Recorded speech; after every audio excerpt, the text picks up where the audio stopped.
What a cool jingle. Hey, welcome to DAWG DAZE, where we talk about all things cannabis. I am your hostess with the mostest, Holly B. And boy, oh boy, do we have a treat for you in the doghouse today. We have the legendary Farmer Tom Lauerman in the house. Welcome, Farmer Tom. It's an honor and a privilege. Hi, Holly. Stoked to be on your show. Awesome, sir. So we have a lot of ground to cover and a really special announcement that everybody is going to be super stoked about at the end of our interview. So let's go ahead and get started. You want to start at the beginning? What got you into cannabis and what's your story all about, sir? Yeah, I started at a young age. I didn't, school was kind of turbulent for me. I was in and out of a bunch of different schools, and I got the opportunity to smoke some cannabis when I was a youngster, let's just put it that way. And I got back from that excursion, and I bought a Folgers coffee can full of Mexican weed.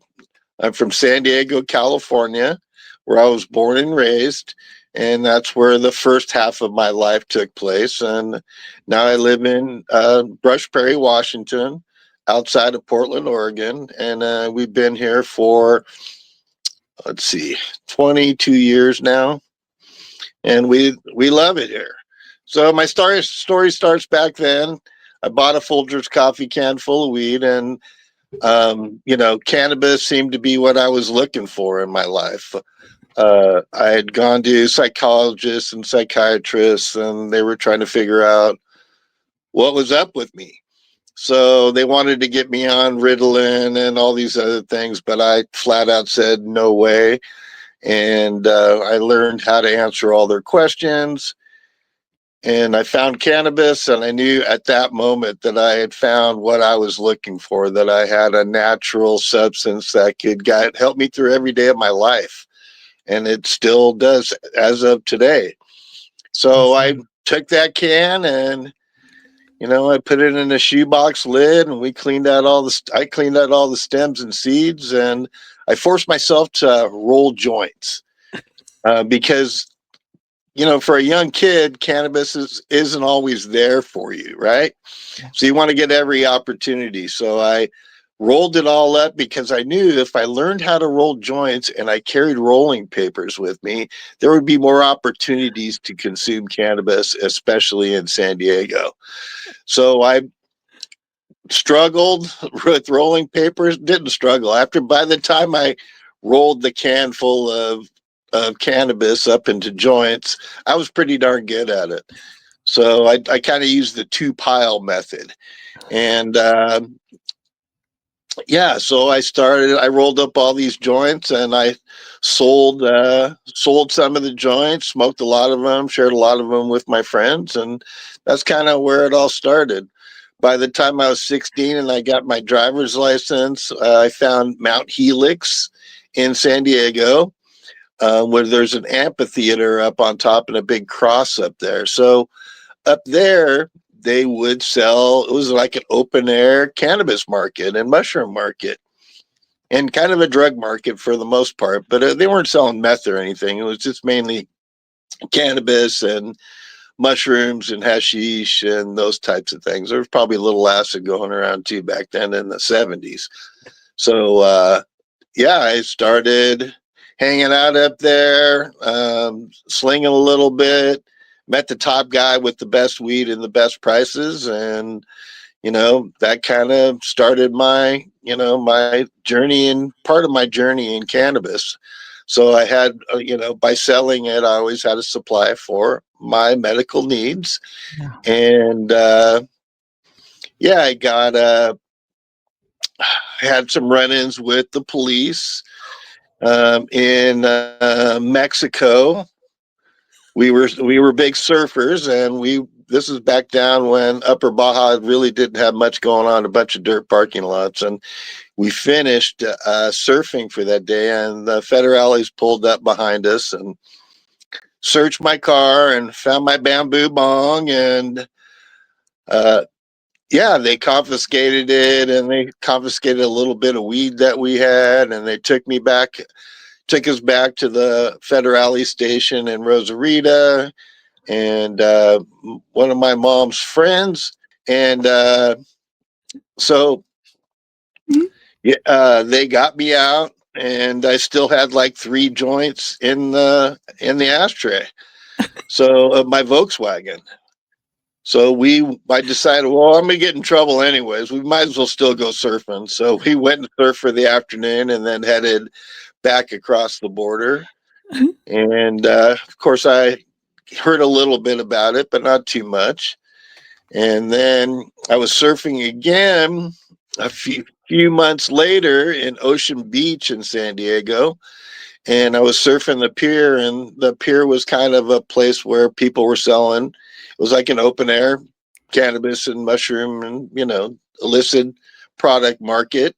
And I got out of the water, and they were doing, I didn't realize, but they were doing some sort of sting operation. And this guy followed me to the car, and he says, I'm looking for some marijuana. You got any marijuana? I'm all, no, man. I go, yeah, just give me a few seconds here. I'm trying to get out of my wetsuit and get ready. And, he kept on really hounding me. And so I go, I think I got a couple Thai sticks in here. So I whipped out a Thai stick, and he whipped out the cuffs and really basically entrapped me as a 16-year-old.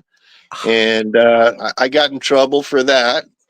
I think I got some probation from the court system, and my parents wouldn't let me go to the Led Zeppelin concert. It was pretty traumatic for a surfer kid from San Diego. And yeah, so that's kind of my early days.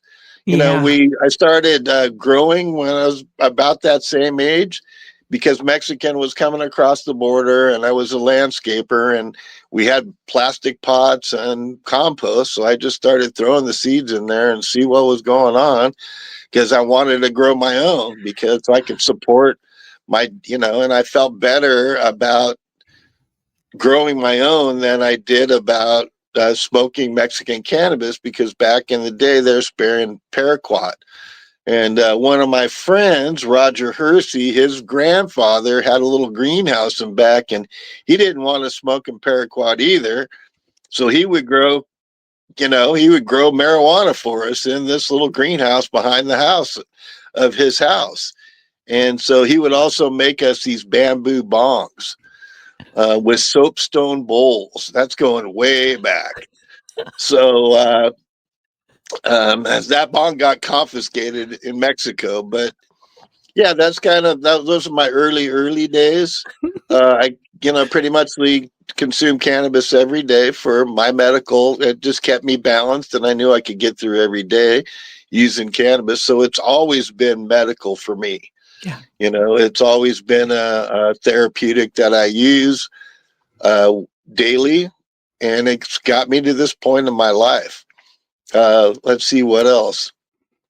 So I lived in once I turned 21, I lived in Hollywood for a while, and I was still slinging weed. And I lived right off the Highway 101 and on the Hollywood side, on the Cahuenga exit. So right at the bottom of the Cahuenga exit, there was an apartment building, and I lived there and in the apartment building for pretty much for the next 10 years, on and off a couple other places, but I always ended up back there. And so I was running pounds of Mexican up from San Diego in my Volkswagen with my surfboard, and I generally stuff it in my wetsuit up underneath the hood. And I would go back and break it into 3 gram $20 bags, and it kind of supported me there for quite some time. I had jazz musicians who would come and buy everything I had for sale that day, because I would only smoke so much, and I didn't want to keep going back and forth and picking up pounds. For me, it really wasn't. It was more about quality of life. Yes. For me, because cannabis always enriched every experience, from surfing to skateboarding to going out to the clubs when I lived in Hollywood. It just enhanced my life experience, and it really made life doable for me. There you go. So I did that for a bunch of years, and Hollywood would get hectic, and I spent a lot of time traveling in Mexico in my early youth. It was mainland from when I was 18, right when I got out of high school, up until I was like 21, and it just got mainland Mexico got pretty crazy. The cartels were very active even back in those times. I remember driving through Culiacan, which is world famous for the Sinaloa cartels. Even back in the late 70s, it just had this scary vibe, where when we would travel to Mexico, we'd buy like an old Chevy Nova or something and pull out the back seat and go really incognito and stuff all the surfboards in the car. And we'd wear ball caps. And when we went through sketchy towns, especially like Culiacan, we, put our hat down and didn't look at anybody and just drove through town as quick as we could. And I stayed in San Blas a lot of times down there. I met a lot of really good people down there. We also stayed at. I spent a lot of time on Punta Mita outside of Puerto Vallarta, which is like a luxury Four Seasons hotel with the Jack Nicholson golf course. And the story behind that was our friend Felipe kind of guarded the point out there. And he would let us stay out there on the point because the president of Mexico's brother was planned on building the Punta Mita resort that's out there right now. And the houses that are there, especially right where we lived, are I think they're probably closer to $10 million right there. But we lived on the point there for months and months on time. When I went to Mexico, I would stay for 6 months at a time, as long as my visa would last. And then we'd come back, or I'd go to end up in Acapulco or in Oaxaca, and then I'd get a ride, sell my surfboards to the locals, get enough money so I could get back to Mexico City, where my mom would generally have a ticket for me waiting for me to come home. She had cancer during that time too. And I would check in with her, and I remember I was in Acapulco that time, and she said, "Oh, it's time to come home." She said, "Get to Mexico City." So I got to Mexico City, and I flew to Tijuana, where my dad met me at the border. I had hepatitis. First, I had a staph infection in my toe from a sea urchin that I stepped on in Michoacan. And I thought I had got it all out, but I didn't. I was still in beach mode. I went with my flip flops to a Black Flag concert. Somebody with combat boots stepped on my toe. My toe exploded. And my mom was at home. She refused to go to stay in the hospital. So I spent a lot of time, got to talk to my mom and understand. We got to talk about everything. Right. And right after that healed up, I got hepatitis. Oh my God. From some oysters that I had ate down there. And so I got to spend more time with my mom, which was truly a blessing. She was like my hero. She was a doctor and a surgeon, and probably one of the first women livers out there. She really wasn't into burning bras, but she was more into going toe to toe with the male doctors out there. Nice. And she was a huge supporter of me and my life. And my grandpa had a huge influence on me too. He always encouraged me to be a pioneer. He was fearless, and he would take me to Tijuana all the time, to go to the racetracks, to go to Agua Caliente. And once he'd get a seat, I'd always go run off and check everything out. So so I was pretty fearless as a kid and into exploration. And we would go to the Del Mar racetrack all the time and go watch the horses walk early in the morning when the surf wasn't good. Yeah. And back to my Hollywood days, I did that for several years, and continued to use cannabis and sell it when I needed to, and then skip forward to let's go to 1995 and Dennis Perone and Prop 215. And so I petitioned for my family and all my friends, and I was out there telling everybody, we got to vote for this. It was like the most important thing in my life to Wow. make sure it passed. Yeah. And it passed. And then I was a part of a collective with Steve McWilliams. I got my letter recommendation from Dr. Bill Eidelman out of Santa Monica, pretty famous guy. All of his patients, Jack Herrera used to take care of all of it, all of Jack Herrera's people would get their recommendations from Dr. Bill, as I used to like to call him.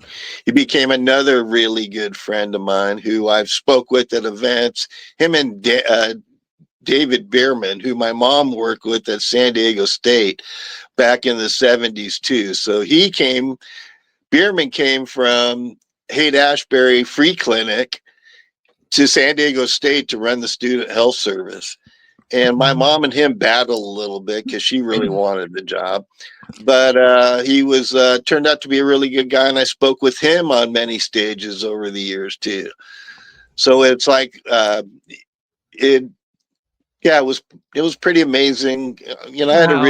I had a really good fruitful youth.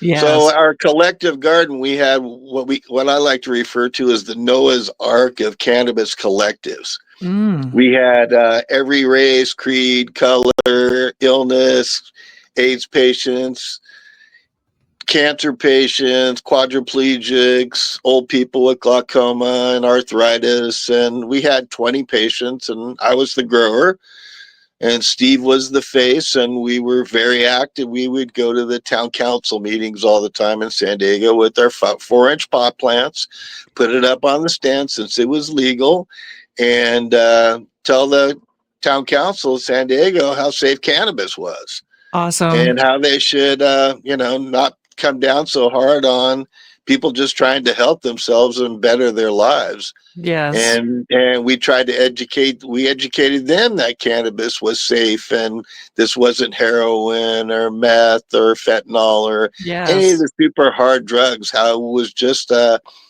was adjunct to life, and it made life easier. Awesome. Um, so my dog nipped at somebody going by. They called the police. We were right next to the brass rail in San Diego, and there's a big gated apartment building there. And Steve's parents rented the whole place out. Basically, Steve was a trustafarian, and his parents gave him money just to stay away. It's like, go far away and we'll support you and whatever you do. And so they paid for everything, and the police came, and my wife Paula was there, and she was the holistic health practitioner, like our medical team for our collective. And when she saw the cops came, she walked baskets, laundry baskets with laundry on the top, past the police, down to a community storage space, dumped them off, got on our cordless phone. Back in the day, we saw that when Brownie Mary got busted, she had NBC at her at her place, and what it did was it really forced the law enforcement to behave by the rules, Yeah. right? Yeah. So, Paula, we all had media lists because going to the town council meeting, the media was always there and said, cannabis is such a hot topic. We got to, if any of you guys get busted, call us because we'll be right there. And sure enough, Paula whipped out her media list and called all the media, and they were there within a couple minutes. That totally pissed off the law enforcement there. We had we had cannabis hanging. So Steve and I ripped it all off the stems and put it in a bowl and got our pipes. And we knew we were going to jail. So we smoked as much as we could while they were, trying to make up their mind if they were going to arrest us. And then the sergeant showed up and he decided, oh, we're going to arrest you. So they separated me and Steve and they told me, look, we really don't want you. You can go. And I'm thinking, no, I'm not going anywhere. Look, there's 20 people. We're all being by the law. We all have our letters of recommendation hanging on the wall. We're not breaking any rules. And their idea was, well, we're going to arrest you anyways and let the courts figure it out because we don't believe in this law that you guys passed. So it was high profile since all the media was there, and this is the beginning of cable TV and cable TV news. So back in the day, there was, ABC, NBC, Fox, whatever, and they would, what they would do is they would take the highlights from the night before or the hot topic of the week, and then they would run it every 15 minutes on the cable channel. Right. So for the next 4 or 5 days, 6, 8, 10 times a day, all you can see is me getting stuffed into the back, handcuffed and getting stuffed in the back of the police car, heading to jail. So since it was so high profile and we were pretty high profile, Normal gave us a free lawyer, Stan Arkey out of Los Angeles. And Stan Arkey out of Los Angeles. And so we organized a big protest for the day of our court date. And when we went, my Paula was there with her. She was going to nursing school. She had already graduated as a holistic health practitioner, but she's basically a naturopath. In California at that time, they didn't allow them. So she showed up in her nurse's uniform, and we had 50 or 100 people protesting on the streets out in front of the courthouse. And before the trial, Stan finds me and Steve and says, come on over here. They're not going to press charges today. What they're gonna do is they're gonna, if either you make a mistake again, then they're gonna send you to federal prison for a really long time. Oh, so we felt that as a win. But after that, my life became more complicated. I mean, there's cops driving up and down my street all the time. They would follow me around. It just was bad. After that, Paula, I thought, man, this woman, I really need her by my side. Yeah. So I needed it by my side. So we got together and, we've been together ever since. When I went to get my original letter recommendation, I was going to Dr. Eidelman, and I was in San Diego and he was in Santa Monica. I went past the nuclear power plant at the San Diego County line between San Diego and Orange County there in San Clemente. And all of a sudden I got super emotional and I was crying, and I thought, man, my life is never going to be the same. It was like a transformative moment in my life where I knew that when I go get this thing, my life is permanently changed and I'm off on my life's mission. So I went up there and got it, and really my life has changed for that. And my grandpa always instilled in me on being a pioneer and how he wished he could have been a pioneer in things. And he goes, do what you're passionate about. So I always thought about, well, what are you passionate about? Well, I'm passionate about marijuana and cannabis and the health benefits that it provides. And so after getting arrested, you're automatically a victim of the war on cannabis, drugs, like they like to say. And it opened up a lot of doors for me to speak at events. I spoke at Hemp Fest, and I spoke at I've been keynote speaker of all these events. yeah, it really opened up a lot of doors. So I wrote a book when we found our farm. So when we left San Diego right around 9/11, we had a trip planned because I was done with San Diego. I'm going, we're getting out of here. So and I've been doing surf contests up in Washington State at Westport. My cousin was vice president of Hiram Walker Liquor Distillers, and he would throw these contests instead of throwing golf events. He would throw these surf contests, and so I would go up there and drive the. Oh, play that video. It's a real good one.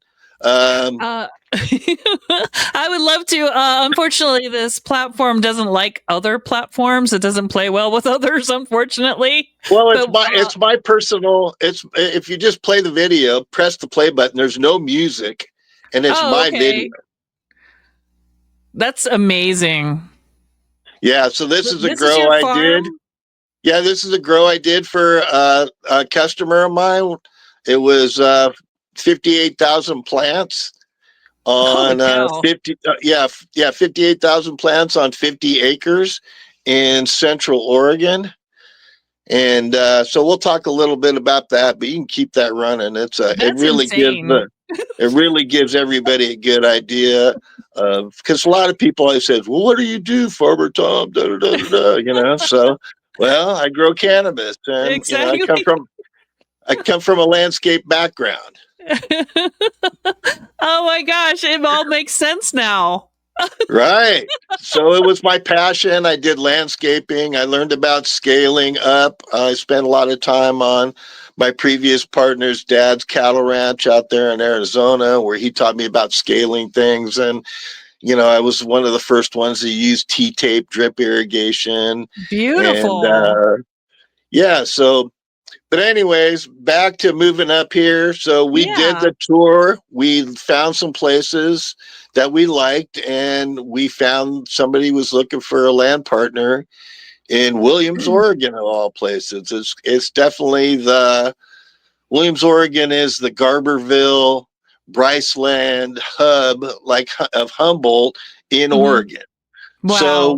So we moved up there, packed up everything, and drove my big truck and a trailer, and Paula had the U-Haul with the 4Runner on back, and we moved to Southern Oregon, which is like the mecca of cannabis. It's the best growing region in the world. Gorgeous. Like, hands down. And, like Bob Snodgrass says, Oregon grows the best cannabis, hands down. Yes. So, and they have the perfect climate for it. And they do grow. So I stayed there for a couple years. I was still kind of looking out behind my back because of the arrest. Wherever I went, the cops seemed to follow me. So I was a farm manager on an organic seed farm. We grew vegetable seeds for the vegetable market, home growing vegetable market, which is a really good business because they kind of do what do you want to call it? The CSA model. Okay. Oh yeah. Where you pay, they pay you up front to get started, and then when you deliver the seeds. So, and then